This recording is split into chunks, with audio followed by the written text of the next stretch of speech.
This week on LatterDay News.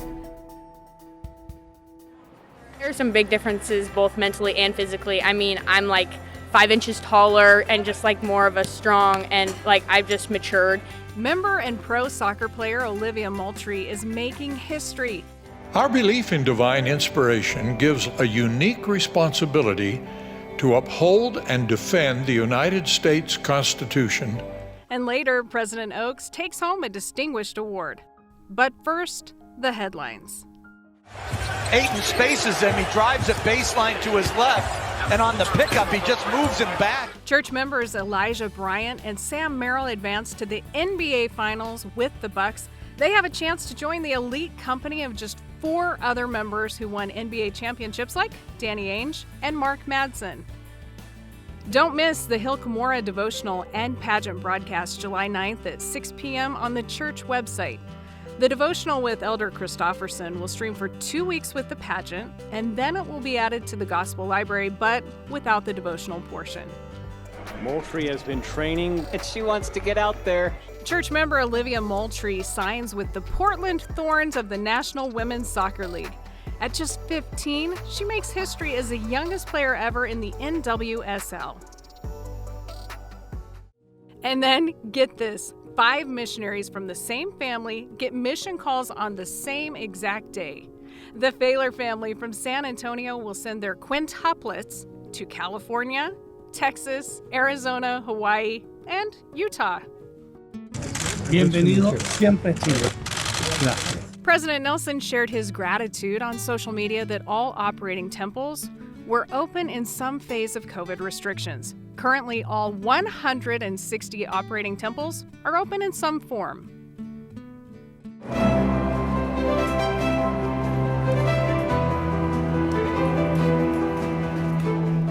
Missionary training centers in Provo, Ghana, and New Zealand resume in-person training, and MTCs in Mexico, England, and the Philippines will open in July and August.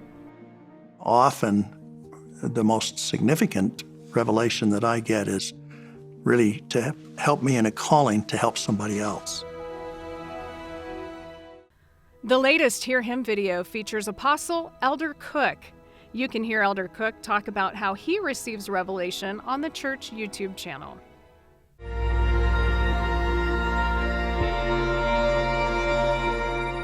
A groundbreaking ceremony was held in the Philippines for the first youth camp in Asia. Once finished, the camp can accommodate 7,200 people. It will be complete in 2023. Time for the trial of faith. It's like the main activity of camp. Imagine a Sunday school lesson taught by Indiana Jones. I didn't say it would be easy. I only said it would be worth it. Just in time for summer youth camps, Once I Was a Beehive on Living Scripture Streaming is a perfect watch before or after your outdoor adventure. After a teenage girl's father dies, she finds new friends and hope at a young women's camp. And that's the headlines.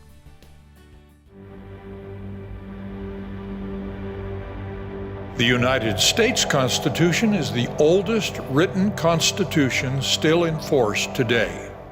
And now, LatterDay News ends as President Oaks is honored by the American Freedom Festival in Provo for his dedicated service to God, family, freedom, and country. President Oaks accepted the award and focused his remarks on upholding the United States Constitution. Though originally adopted by only a small number of colonies, it soon became a model worldwide. Today, every nation except 3 have adopted written constitutions. In these remarks, I do not speak for any political party or other group. I speak for the United States Constitution. At 88 years young, President Oaks holds an impressive resume, including practicing law in Chicago, as well as a law professor, president of BYU, Utah Supreme Court judge, and then an apostle in 1984. I will devote my whole heart, might, mind, and strength to the great trust placed in me. When he came to this calling, he just gave everything to it. He's a man for all seasons. At the award ceremony, President Oaks humbly remarked that the award mostly represents the accomplishments of others especially God. I testify of the divinely inspired Constitution of the United States and pray that we who recognize the divine being who inspired it will always uphold and defend its great principles.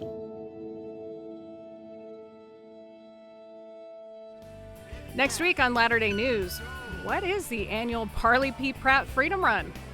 Come back every Friday for more LatterDay News.